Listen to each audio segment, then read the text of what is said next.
Hello दोस्तों, स्वागत है हमारे चैनल एडमिशन क्लासेस में। तो हम लोग पढ़ रहे थे मैथ। मैथ में हम लोग ने कल क्या पढ़ा था? औसत। औसत में कुछ सवालें पढ़ी थी। तो हम लोगों ने कुछ सवालें देखा औसत में कि इसमें कुछ ऐसे सवालें थी जो हमने उसको सूत्र के आधार पे बताया था। ठीक। और कुछ ऐसी सवालें थी जिसमें हमें गुणा भाग भी करना था। ठीक। तो आज हम लोग चलते हैं, उसमें और भी सवालें हैं जो हम लोग आज देखेंगे। ठीक। जिसमें चाल संबंधित क्वेश्चन रहेगा। चाल संबंधित, जैसे कि चाल संबंधित में क्या कैसा क्वेश्चन रहेगा? अगर कह दे कि दिल्ली से बम्बई जाने में हमें 2 घंटे लगा और वहां से आने में हमें 2.5 घंटे लगा, तो हमारी औसत चाल कितनी? ठीक। हाँ, ऐसे क्वेश्चन आगे मिलेंगे। ठीक। तो अब देखिए, जितने क्वेश्चन हम करा रहे हैं ना, अब इसका आप लोग हमेशा अभ्यास करिएगा। हाँ, अभ्यास करेंगे तो हमको नहीं लग रहा है कि किसी भी एग्जाम में अगर ये क्वेश्चन आ जाएगा तो वो आपसे छूटेगा। हम्म। तो आप लोग ध्यान से अगर क्वेश्चन को करेंगे तो हमें नहीं लग रहा है कि नहीं ज्यादा हमको दिक्कत होगी आप लोग को बताने में।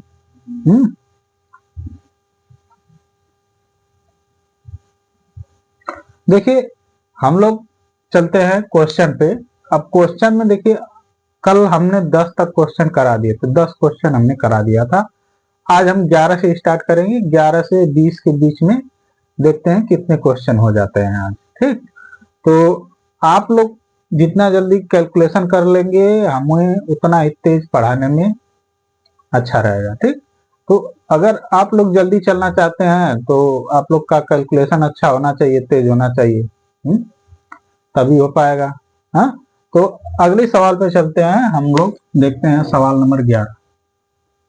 ठीक। सवाल नंबर 11 क्या कह रहा है? कह रहा है 1 से 20 तक की सभी अभाज्य संख्याओं का औसत होगा। कह रहा है 1 से 20 तक की सभी अभाज्य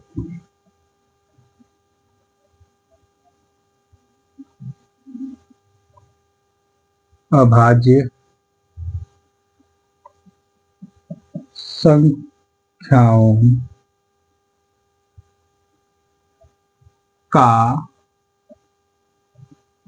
औसत होगा। ठीक।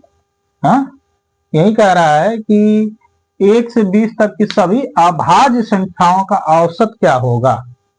हाँ, देखिए इसमें औसत पूछा है। औसत में अब इसको कैसे करेंगे हम? बताइए। औसत का हमने सूत्र बताया था क्या?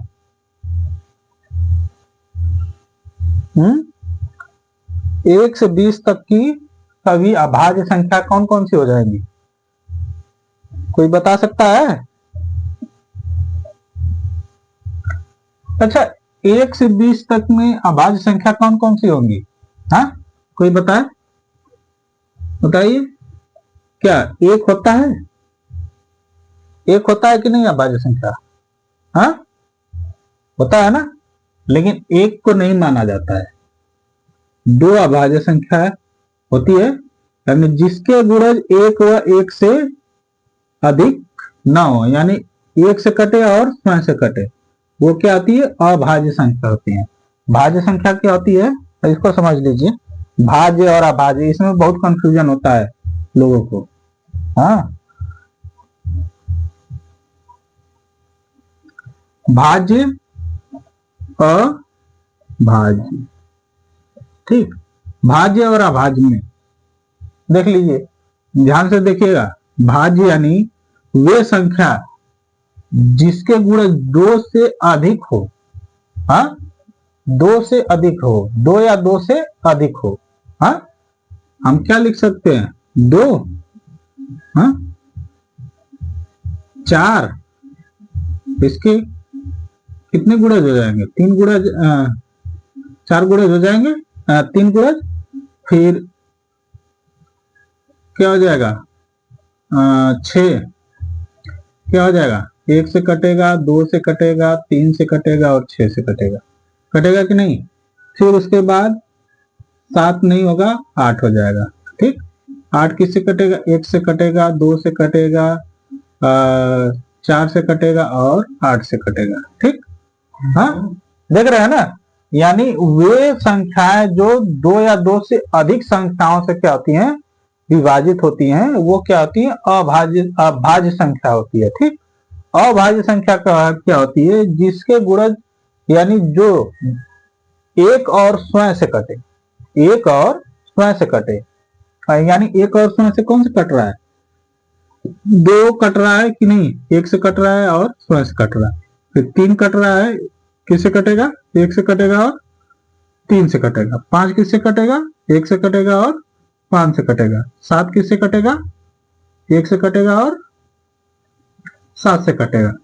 फिर इसके बाद 11, देखिए 9 नहीं होगा, 9 क्योंकि 3 से कट रहा है। हाँ, तो 9 को अगर हम करेंगे तो 9 क्या हो जाएगा, हाँ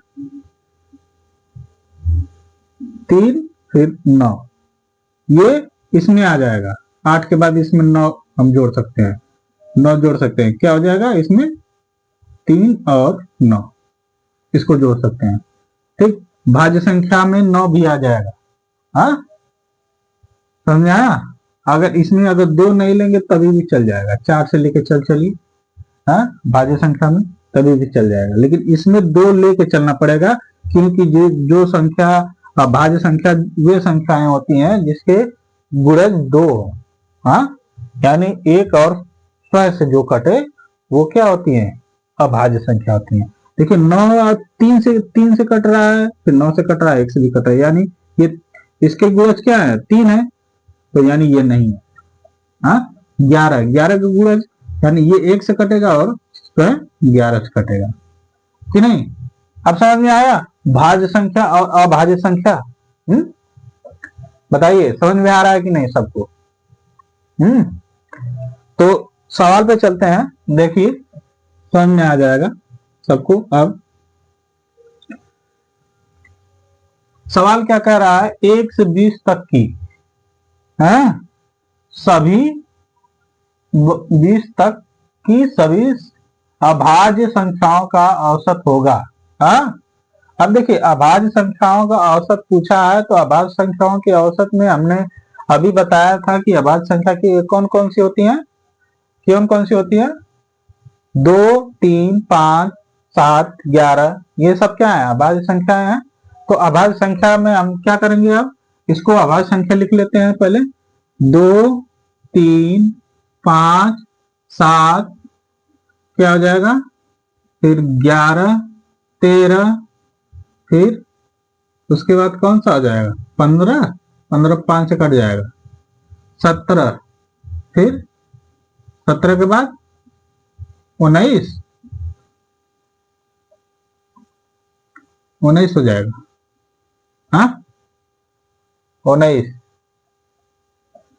देखिए ये क्या है, ये अभाज्य संख्या है ना, यानी 1 2 3 4 5 6 7 8, ये 8 क्या है, अभाज्य संख्या है, 20 के अंदर है ना। हाँ बताइए ये 20 के अंदर है कि नहीं। हाँ यानी 20 से पहले 19 आ रहा है अभाज्य संख्या, 17 आ रहा है, 13 आ रहा है, 11 आ रहा है, 7 आ रहा है, 5 आ रहा है, 3 आ रहा है और 2 आ रहा है, इतना आ रहा है ना। तो अब हम क्या करेंगे, जब हमें संख्या पता चल गई तो हम संख्याओं क्या करेंगे, हमें सूत्र पता है क्या है, औसत, औसत बराबर क्या था, हाँ कुल संख्याओं का योग बटा कुल संख्या, यही था ना। हाँ संख्याओं का योग बटा कुल संख्या, यही क्या था, सूत्र था, हमने बताया था कि नहीं। हाँ तो जब हमें अभाज्य संख्या पता चल गई तो हम संख्याओं का योग कर लेंगे। हाँ क्या करेंगे, 2 प्लस 3 प्लस 5 प्लस 7, हाँ प्लस 11 प्लस 13 प्लस 17 प्लस 19, ठीक 19 हो जाएगा, बटा के अब कितनी संख्या है? 8 संख्या है। हाँ बताइए, 8 संख्या है ना। हाँ बटा 8 कर दें। हाँ देखिए इसको जोड़ लेंगे। देखिए अब क्या हो जाएगा, 3 2 5 5 10, हाँ 10 हो जाएगा। अब 10 13 7, 13 7 20 हो गया। 20 फिर उसके बाद इसको जोड़ लीजिए, 11 और 17 क्या हो जाएगा,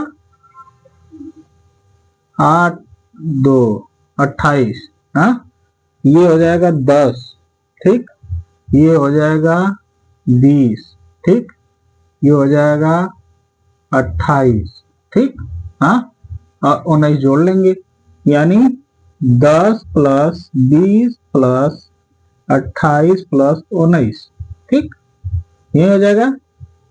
ये जुड़ जाएगा, कितना हो जाएगा, 30 30 20 50 8 58, हाँ 58 में 19 जोड़ दो, हाँ 58 में 19 जोड़ो, कितना हो जाएगा,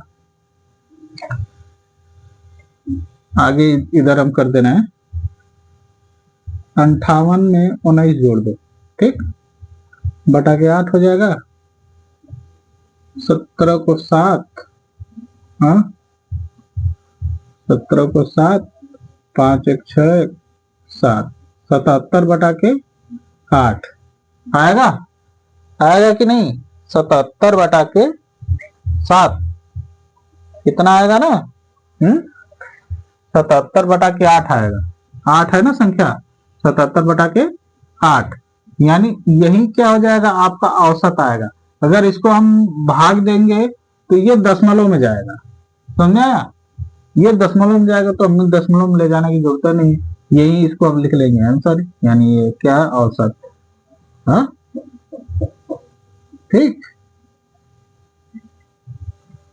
समझ में आया कि नहीं सबको, हाँ देखिए अगर आपको पता रहेगा नहीं भाज्य संख्या क्या अभाज्य संख्या क्या है, तो ये इसको निकालने में कोई दिक्कत नहीं होगी, चाहे जितना दे दे आप बस जानते रहेंगे कि नहीं भाज्य संख्या अभाज्य संख्या क्या है, तो आप आराम से लगा लेंगे, ठीक, इतना समझ में आ गया होगा सबको।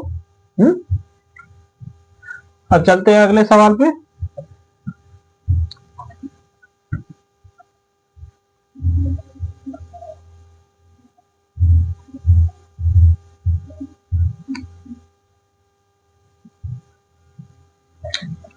देखिए 12वीं सवाल, अब देखिए 12वीं सवाल में क्या क्या रहा है, कह रहा है ए 1 का स्क्वायर, 2 का स्क्वायर, 3 का स्क्वायर, 4 का स्क्वायर, 5 का स्क्वायर, 6 का स्क्वायर, 7 का स्क्वायर का औसत क्या है। हाँ तो देखिए कह रहा है 1 का स्क्वायर, 2 का स्क्वायर, 3 का स्क्वायर, 4 का स्क्वायर, 5 का स्क्वायर, 6 का स्क्वायर, 7 का स्क्वायर का औसत क्या है, ठीक, हाँ देखिए ये स्क्वायर का है ना, स्क्वायर का मतलब क्या है, यानी इसका इसमें 2 बार गुणा, यानी अगर किसी भी संख्या समझ लीजिए, मान लीजिए हम अगर यहाँ पे दे दे 2 के पावर 4, हाँ पावर, यानी इसको पावर बोला जाता है या घात बोला जाता है, या इसको हम कह देंगे पावर है, ये समझ में आया, यानी 2 के पावर कितना है 4, यानी 2 का 4 पावर है, हाँ उसके पास 4 बल है, हम कह दें कि मान लीजिए यही संख्या है 2 के पावर 2, हाँ यानी 2 में 2 का बल और है, समझ में आया, यानी वो कितना बलवान है, 2 और उसके पास और है, तो यानी 2 वो और बलवान है, यानी 2 गुणे 2 यही हो जाएगा ना, यानी 2 के पावर अगर 2 दिया है, यानी 2 का 2 बार गुणा, समझ में आया, अगर यहीं पे अगर 3 दे दिया रहेगा तो यानी 3 बार गुणा, यानी 3 बार बलवान है, है, यानी ताकतवर है। ये 3 बार ताकतवर है? 3 बार। ठीक, ये 3 बार क्या है, 2 हो जाएगा। ऐसे ही ये सब पे दिया है ना, एक एक पावर 2, 2 के पावर 2, 3 के पावर 2, 4 के पावर 2, 5 के पावर 2, 6 के पावर 2, 7 के पावर 2। ठीक, अब देखिए इसको करना कैसे है, अब इसको समझिएगा। हाँ, पहले स्क्वायर में जब दिया है ना सबका, तो हम इसको सूत्र पता है आपको। हाँ, कुल योग हम 60 में लिख रहे हैं, कुल योग बटा के कुल संख्या। ठीक, औसत। ठीक, ये हम 60 में सूत्र लिखे हैं, ये समझ लीजिएगा। इसको हम 60 में सूत्र लिखे हैं। अब इसी सूत्र पे रखेंगे तो क्या हो जाएगा, 1 के स्क्वायर प्लस 2 का स्क्वायर प्लस 3 का स्क्वायर प्लस 4 का स्क्वायर प्लस 5 का स्क्वायर प्लस 6 का स्क्वायर प्लस 7 का स्क्वायर बटा के। अब देखिए संख्या कितनी हो जाएगी, 1 2 3 4 5 6 7, 7 संख्या दिया है, 7 संख्या दिया है ना। अगर हम वैसे करेंगे तो इसमें ज्यादा संख्या हो जाएंगी। अगर इसका हम 2 बार गुणा कर देंगे तो संख्याएं ज्यादा हो जाएंगी, तो हमें ज्यादा संख्या नहीं लेना है, यानी 1 का पावर ही इतना है। तो अब इसको समझिए क्या करना है। अब इसमें 1 का स्क्वायर यानी 1 गुणे 1, ठीक, प्लस 2 गुणे 2 प्लस 3 गुणे 3 प्लस 4 गुणे 4 प्लस 5 गुणे 5 प्लस 6 गुणे 6 प्लस 7 गुणे 7 बटा के 7। ठीक, अब देखिए 1 गुणे 1 है तो इसका क्या हो जाएगा, 1 ही हो जाएगा। ठीक, प्लस 2 गुणे 2 यानी 2 गुना 4 हो जाएगा। अब 3 3 का 9 हो जाएगा। हाँ, ठीक, और 4 चौक को 16 हो जाएगा, 5 पचे 25 हो जाएगा। हाँ, 6 6 के 36 हो जाएगा। हाँ, क्या हो जाएगा 36 प्लस 7 7 49 हो जाएगा। हाँ, हो जाएगा कि नहीं, बटा के 7 हो जाएगा। इतना समझ में आ रहा है कि नहीं सबको। हाँ, आप देखिए क्या करेंगे, इसको जोड़ देंगे। हाँ, देखिए 49 1 50 हो जाएगा। हाँ, 50 हो जाएगा। अब इसको जोड़ लीजिए, 16 4 20, हाँ 20 हो जाएगा। अब 20 50 में 20 जोड़ देंगे, कितना हो जाएगा, 50 में 20 जोड़िए, कितना हो गया, 5 2 7 70 हो गया। हाँ, अब 36 और 25 जोड़ लीजिए, कितना हो जाएगा, 6 5 11 को 1। अब इसको इधर हम लिखते हैं 70 प्लस 6 5 11 को 1, 3 2 5 1 6 61। अब देखिए 9 बचा है, 9 बटा के 7 हो जाएगा। अब इसको जोड़ लीजिए, 9 1 10, 10 को 0, 6 6 12 13 13 14, 140 बटा के 7। ठीक, 140 बटा के क्या आ जाएगा, 7 आ जाएगा। अब देखिए 140 को हम अगर काट लेंगे तो कितना कितना से कटेगा बताइए, 7 दूना के 14 यानी 20 बार में कट गया। 7 एकम 7 7 दूना 14 यानी 20 क्या आ गया आपका, 20 आपका आंसर आ गया। औसत।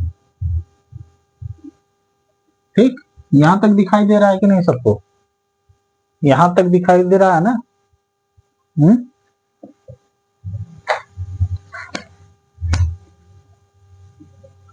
ठीक है। चलिए ठीक है, देखिए ये औसत है, ठीक। हाँ, इतना समझ में आ गया होगा कि नहीं, इसका हमने कैसे किया है, यहाँ 20 आ गया है। समझ में आया ना। कुछ है नहीं इसमें, बस इसका स्क्वायर कर दिया है, तो इसका मान बस ज्ञात करना था। चलिए हम इसी में का एक और सवाल लेके चलते हैं, तब आप लोग को पूरा अच्छी तरह समझ में आएगा, ठीक।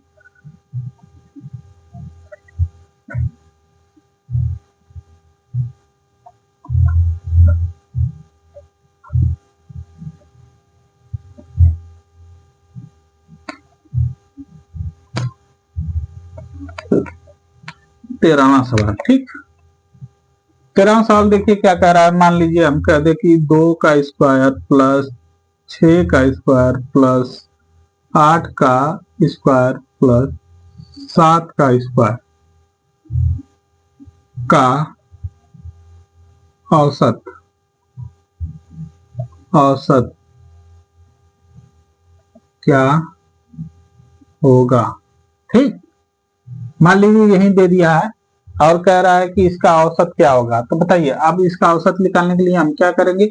आप लोग को सूत्र पता है, हाँ, सूत्र पता है, यानी अब इसको हम क्या करेंगे, 2 प्लस 2 का स्क्वायर, हाँ, 6 का स्क्वायर प्लस 8 का स्क्वायर प्लस 7 का स्क्वायर बटा के, अब देखिए 1 2 3 4, यानी कितनी संख्याएं हैं, 4 संख्याएं हैं कि नहीं, तो बटा के हम 4 कर लेंगे, हो जाएगा ना। हाँ, औसत निकालना तो बटा 4 कर लेंगे। अब देखिए 2 का 2 बार गुणा हो गया, यानी 2 गुणे 2 स्क्वायर है, तो यानी 2 बार गुणा, ठीक। प्लस क्या हो जाएगा, 6 का स्क्वायर है, 6 गुणे 6 हो जाएगा, प्लस 8 का 2 बार गुणा, यानी 8 गुणे 8 हो जाएगा, प्लस 7 का स्क्वायर, यानी 7 गुणे 7 बटा के 4 हो जाएगा।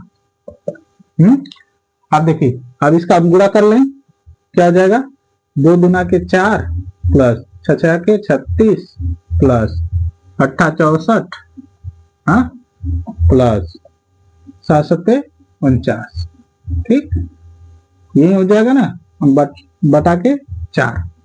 अब देखिए अब 36 4 40, हाँ, 40 और 40 और 64 104, 104 में 49 जोड़ देंगे, यानी 154, 154 बटा के 4, ठीक, हो जाएगा। 154 बटा के 4 हो जाएगा कि नहीं। देखिए 36 में 4 जोड़ेंगे तो 40 हो जाएगा, यानी ये 40, हाँ, और 64 6 4 10 होता है 10, यानी 100, 100 में 4 जोड़ा 100, 104 हो जाएगा, हाँ, 104, 104 में 49, 49 जोड़ देंगे, 49 एक 50 होता है, हाँ, 53 हो जाएगा ना, 53, हाँ, 49 एक 50, हाँ, तो 50 हो जाएगा, तो 50 और 3 बच गया, हाँ, यानी 153, ठीक। 153 हो गया, 153 बटा के 4, देखिए 153 किसी से कट रहा है क्या, ये कटेगा तो दशमलव में जाएगा, हाँ, अगर चाहते हैं दशमलव लाना तो दशमलव ला दिए, 4 तिहाई 12, हाँ, 12 हो गया, 3 बचा, हाँ, 4 वाठे 32, 1 बचा, दशमलव लगा, हाँ, 0, यानी 4 दुना के 8, फिर 2 बचा, 4 पचे 20, यानी 38.25, ये क्या आ गया, औसत, ठीक। समझ में आया कि नहीं, ये औसत आ गया आंसर, ठीक। इतना सबको समझ में आया कि नहीं, ये औसत कैसे आया है, हाँ, बताइए। सबको समझ में आ गया होगा, जहां तक उम्मीद है हमें हमें नहीं लग रहा है कि नहीं कहीं कहीं इसमें कहीं किसी को प्रॉब्लम होगी, नहीं ना होगी। समझ में आया कि नहीं सभी लोग को। देखिए इसमें कुछ करना है नहीं, बस आप लोग को ध्यान देना है कि नहीं इसमें रखना क्या है और गुणा भाग कर क्या करना है, समझा? तो चलते हैं अगले सवाल पे। हाँ, ये सबको समझ में आ गया होगा? ठीक, तो हम लोग अगले सवाल पे चलते हैं। अगला सवाल देखते हैं कि अगला सवाल क्या कह रहा है।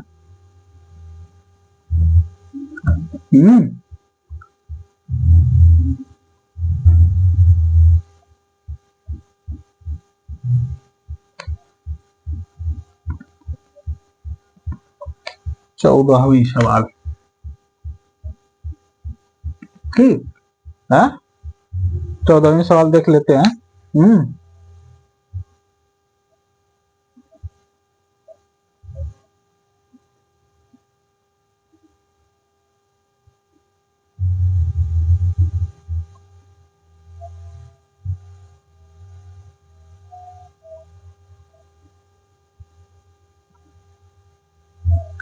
देखिए अगला सवाल कह रहा है कि प्रथम 31 प्राकृतिक संख्याओं का वर्गों का औसत।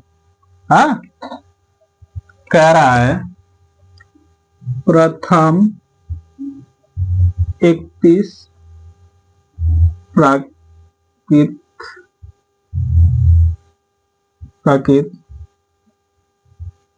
संख्याओं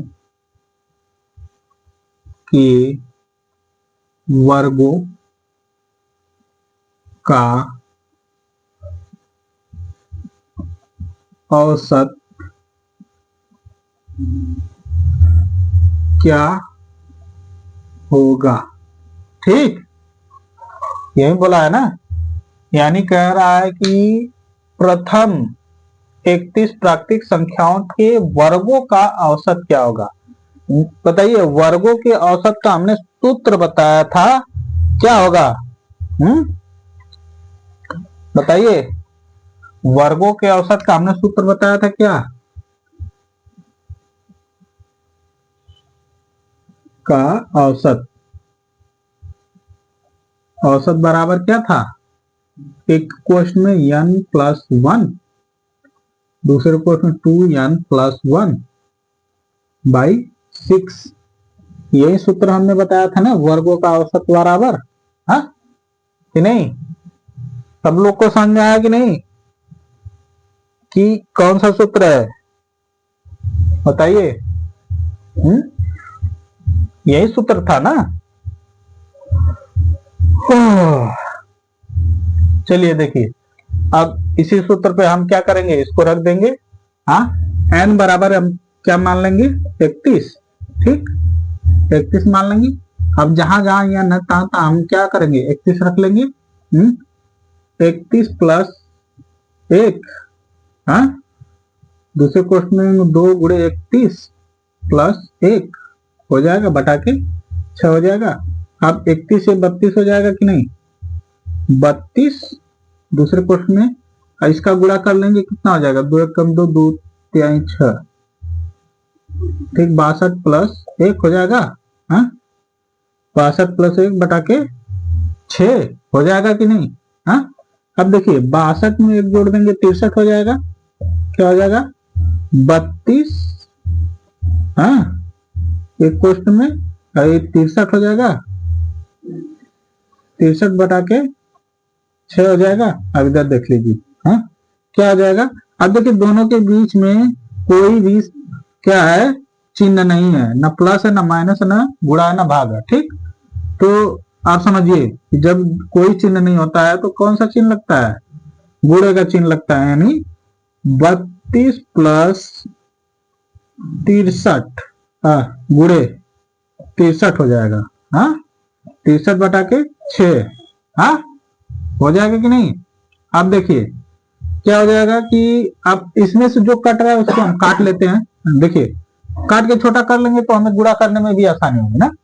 यानी इस अब 2 तिहाई 6 होता है। हाँ, अब 2 × 1 = 2, 2 × 6 = 12, यानी 16 बार में ये कट गया। हाँ कि नहीं? अब देखिए 16 × 63 बटा के 3 हो जाएगा। अब देखिए 3 से कुछ कट रहा है क्या? हाँ, 3 गुना के 6, 3 एकम 3, ये कट गया। हाँ, अब बचा क्या बताइए, बचा क्या? 16 गुणे 21, यही बचा।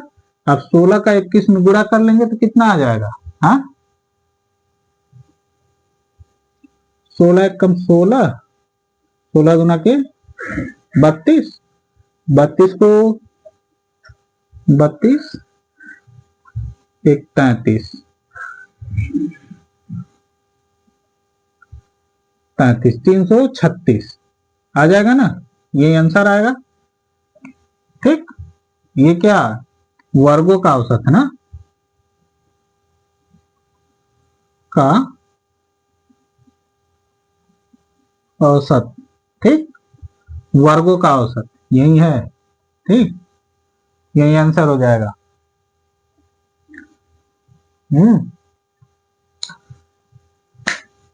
समझ में आया कि नहीं सबको?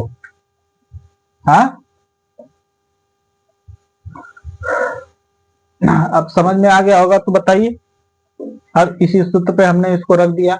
हाँ, अब समझेंगे कि नहीं? देखिए, अब इसमें कुछ करना तो है नहीं था, ये सूत्र है। अब सूत्र में देखिए ये पूछा क्या है, प्रथम 31 प्राकृतिक संख्याओं के वर्गों का औसत क्या होगा। ठीक, वर्गों का औसत जब पूछ दिया है तो वर्गों के औसत का सूत्र हमने पहले ही दिन लिखवा दिया था। ठीक, अब देखिए सूत्र हमने लिखवा दिया है, लेकिन इसके बाद भी हम सूत्र को लिखते हुए चल रहे हैं। इसलिए लिखते हुए चल रहे हैं कि आप लोग को सूत्र अगर जो नहीं लिखे हैं बच्चे पहले दिन, सूत्र हम लिख रहे हैं, सूत्र लिखते हुए चलेंगे तो आप लोग को सूत्र याद हो जाएगा। समझ में आया? तो सूत्र पढ़ेंगे तो सवाल भी लगाने में आसानी रहेगी और याद भी हो जाएगा। इसीलिए कभी भी सवाल लगाइए, आप लोग कभी भी कहीं भी सवाल लगाइए, जहां भी जो सूत्र आता है उस सूत्र को ऐसे ऐसे लिखिए। मान लीजिए इसमें अगर हमें 2 सूत्र लगाना है तो एक सूत्र मैंने यहाँ लिखा, एक सूत्र यहाँ लिखा, इसके बाद जो हमें लगाना है उस सूत्र के आधार पे हमने पूरा लगा दिए। ऐसे अगर एग्जाम में आप लिखेंगे, सूत्र रख के पूरा ब्रैकेट में सूत्र बना के उसको लिख के रखेंगे, जैसे हमने यहाँ पे लिख के रखा है सूत्र, तो अगर एग्जामिनर आपका कॉपी चेक करेगा ना तो सूत्र देखते ही उसको समझ में आ जाएगा कि नहीं बच्चा सही लगाया है। बच्चा सही लगाया है तो उसको कॉपी चेक करने में टाइम नहीं लगेगा। अगर आप कैलकुलेशन में भी अगर थोड़ा सा गलती किए रहेंगे तो वो भी उसको नजरअंदाज कर देगा। ये नहीं करेगा कि नहीं यहाँ पे थोड़ा गलती किया तो इसको काट दे। है, वो क्या करेगा, सीधा क्या करेगा, आपने सूत्र लिखा है, आंसर देखेगा।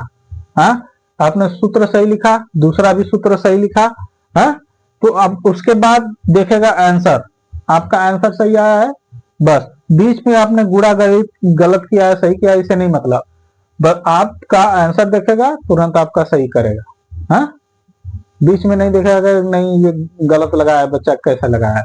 नहीं तो बहुत टीचर ये होंगे कि नहीं पहला सूत्र सही रखा है फिर लगा के फिर दूसरा भी सूत्र सही रखा है, यानी अब दूसरा सूत्र जब सही रख दिया तो यानी सवाल सही लगाया होगा, बस तुरंत क्या करेंगे इसको सही कर देंगे, भले उत्तर आपका गलत आया रहेगा। ठीक, तो आप लोग सूत्र रख के लगाएंगे सवाल को ना, तो हमको नहीं लग रहा है कि नहीं कहीं आपका पेपर में कम नंबर आएगा। ठीक, जो लिखित पेपर होता है उसके लिए हम बात कर रहे हैं। हाँ, और जितने बच्चे बीटीसी वाले हैं वो उन लोग को लिखित ही पेपर आता है, तो लिखित वाले में क्या होता है ऐसे ही लगाया जाता है सवाल। तो आप लोग पढ़िए, आराम से पढ़िए, सूत्र याद करते हुए पढ़िए। हम कहते हैं कि अगर ये सवाल आप 10 बार लगाए तो 10 बार आप सूत्र लिखें, 10 बार आप सूत्र लिखेंगे तो आपको सूत्र याद हो जाएगा। ठीक, समझ आया? जब सूत्र याद हो जाएगा तो आप कभी भी दोबारा अगर सवाल लगाने बैठेंगे तो बस देख के आप ये लगा लेंगे कि नहीं है यहाँ पे ये सूत्र लगेगा। ठीक, समझ में आया कि नहीं? तो हम लोग ये सवाल देख लिए, अब चलते हैं अगले सवाल पे।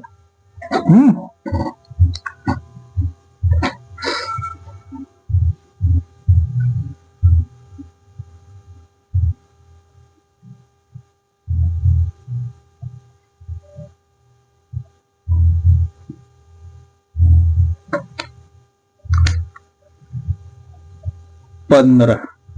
देखिए 15वीं सवाल है। अब इसको भी समझ लीजिए, ये 15 सवाल में क्या दिया है। अब इसको भी आप लोग ध्यान से समझिएगा। सवाल हम जब लिखेंगे तो आप लोग को समझ में आना चाहिए कि नहीं इसमें कह क्या रहा है।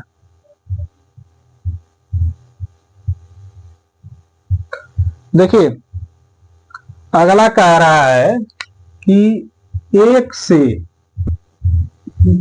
100 तक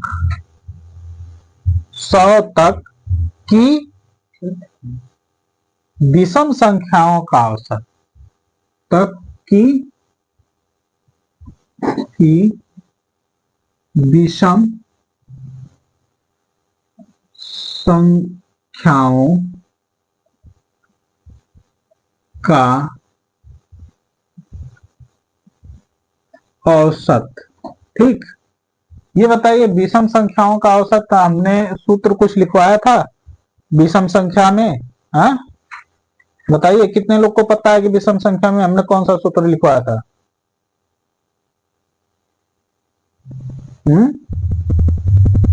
बताइए विषम संख्या का सूत्र क्या होता है। विषम संख्या बराबर, इसको भी लिख लीजिए, विषम संख्या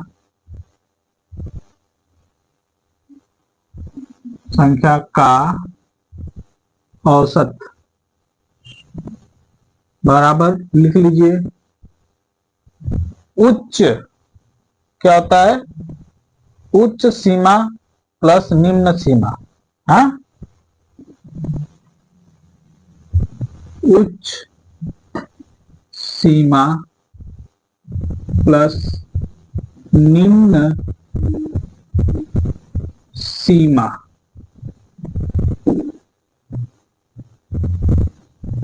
सीमा बटा के 2। देखिए ये सूत्र है, उच्च सीमा और निम्न सीमा हम बता दे रहे हैं। देखिए उच्च सीमा हम कहें कि ये बताइए 1 से लेकर 100 तक में सबसे बड़ी संख्या कौन सी है 2 अंकों की। बताइए सबसे बड़ी संख्या कौन सी हो जाएगी, यानी 99। हाँ 99 हो जाएगा कि नहीं बताइए। अब 99 हो जाएगा। 99 में अगर हम 1 जोड़ दें, निम्न सीमा यानी सबसे छोटी संख्या, निम्न यानी 1 जोड़ दें बटा के क्या कर दें, यानी कितना हो जाएगा 2 संख्या हो गई, हम इसको 2 कर दें तो आ जाएगा कि नहीं। आ जाएगा ना। सेम इसी पे उच्च सीमा यानी बड़ी संख्या, सबसे बड़ी संख्या। हाँ बड़ी संख्या हो जाएगा निम्न सीमा। निम्न सीमा यानी सबसे छोटी यानी 1 सबसे छोटी संख्या है। हाँ समझा। तो अब हम इसको इसी सूत्र के हिसाब से हम रख के इसका आंसर लाते हैं, देखते हैं कितना आ रहा है। ठीक। हाँ देखिए हम कह दें उच्च सीमा यानी 99 हाँ प्लस निम्न सीमा यानी 1 बटा के 2। हाँ क्या हो जाएगा 99 प्लस 1 बराबर 100 हो जाएगा। हाँ बटा के 2 हो जाएगा, ये कट गया यानी कितना आया 50 आपका क्या आ गया। हाँ विषम औसत। ठीक, ये विषम औसत कितना आ गया 50 आ गया। समझ में आया।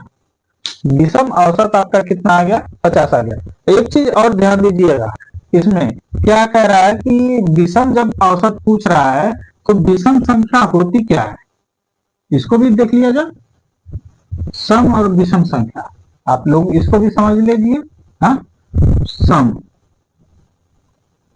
संख्या किसे कहते हैं, जो 2 के गुणज हो, यानी 2 के गुणज 2 4 6 8 10 12 डॉट इंफिनिटी तक, यानी जहां तक जाए। ठीक, अनंत तक जहां तक आप 2 का गुणज गिन सकते हैं। ठीक। हाँ, तो अब विषम, सम हो गया विषम। विषम क्या होता है? जो दो के गुणज ना हो। बताइए, दो के गुणज कौन कौन से नहीं है? हाँ, दो के गुणज यानी 3 दो के गुणज नहीं है ना, 5 दो के गुणज नहीं है ना, फिर 7 दो के गुणज नहीं है ना, 9 दो के गुणज नहीं है ना, 11 दो के गुणज नहीं है ना, 13 दो के गुणज नहीं है ना, 15 दो के गुणज नहीं है ना। यानी ये क्या है? विषम संख्याएं। ठीक। हाँ, ये भी क्या है? डर डर डर गिनने की तरफ, यानी जहां तक आप गिन सकते हैं विषम संख्या वहां तक। ठीक। हाँ, समझ में आया कि नहीं? सम संख्या विषम संख्या, तो सेम जाहिर सी बात है कि ये विषम संख्या पूछा है, तो विषम संख्या में सबसे बड़ी संख्या कौन सी होगी? हाँ, विषम संख्या में 100 के अंडर में, मतलब 100 तक में सबसे बड़ी विषम संख्या कौन सी होगी? हाँ, 99। ठीक। सबसे छोटी विषम संख्या, इसको एक भी मान लीजिए यहाँ। हाँ, एक एक भी क्या है? विषम संख्या है। तो प्लस एक यानी न्यूनतम संख्या, न्यूनतम सबसे छोटी क्या हो जाएगी? विषम संख्या। ठीक, बटा के 2। अब ये क्या आ जाएगा? 100 बटा के 2 कट जाएगा, यानी आ जाएगा आपका 50। ठीक, समझ में आया कि नहीं? यही आपका आंसर हो जाएगा। हाँ, समझ में आया कि नहीं? बताइए, ये सबको समझ में आ गया कि नहीं? इसमें करना क्या है? कुछ नहीं करना है। आप लोग को अगर समझ में आया होगा तो हमको नहीं लग रहा है कि इसमें ज्यादा कुछ आपको बताना पड़ेगा हमें। हाँ, बताइए, कुछ बताना पड़ेगा इसमें? कुछ नहीं बताना पड़ेगा, आप लोग बस ध्यान दीजिएगा। इसमें करना क्या है? कुछ नहीं करना है। हाँ हाँ, ठीक। तो देखिए, हमने तो ये सारी सवालें बता दी। हाँ, अब इसको लगाना आपकी जिम्मेदारी है। ठीक, आप लोग सवाल लगाइएगा, जो ना समझ में आए वो हमसे पूछ लीजिएगा। देखिए, हम हो सकता है 12 को हम चले जाएंगे घर। हाँ, घर चले जाएंगे तो होली के बाद ही हम कोई क्लास डाल सकते हैं यूट्यूब पे, क्योंकि उससे पहले हम रहेंगे नहीं यहाँ पे, तो हम डाल नहीं पाएंगे। ठीक, तो हम वहां से अब होली बिता के आएंगे घर से, गांव से, तब हम इसको कंटिन्यू करेंगे। ठीक, तो अभी तो हम 12 तारीख तक हम पढ़ाएंगे। 12 तारीख तक रहेगा हमारा, 12 तारीख तक का वीडियो आपको मिलेगी। ठीक, 13 से आपको वीडियो नहीं मिलेंगी। 14 को है ना होली, 14 को नहीं मिलेगी, 15 को, 16 को आपको मिल सकती है। अगर 15 को हम आ जाएंगे तो 16 को आपको मिल जाएगी। ठीक, तो आज के लिए हम लोग इतने पे छोड़ते हैं। 15 सवाल हो गई है। हाँ, टोटल हम लोग 50 सवाल पढ़ेंगे। ठीक। हाँ, 50 सवाल नहीं तो 40 सवाल, 30 सवाल, इतना पढ़ेंगे एक चैप्टर में। हाँ, इस चैप्टर में अभी भी बहुत सी सवालें हैं।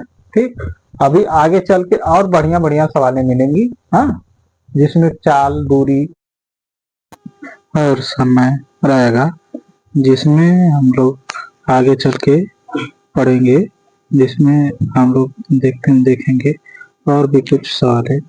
इससे पहले कि हम लोग इतना पढ़ लें और समय भी हो गया है, तो हम लोग चलते हैं, क्योंकि इतना पे हम लोग इसको छोड़ देते हैं।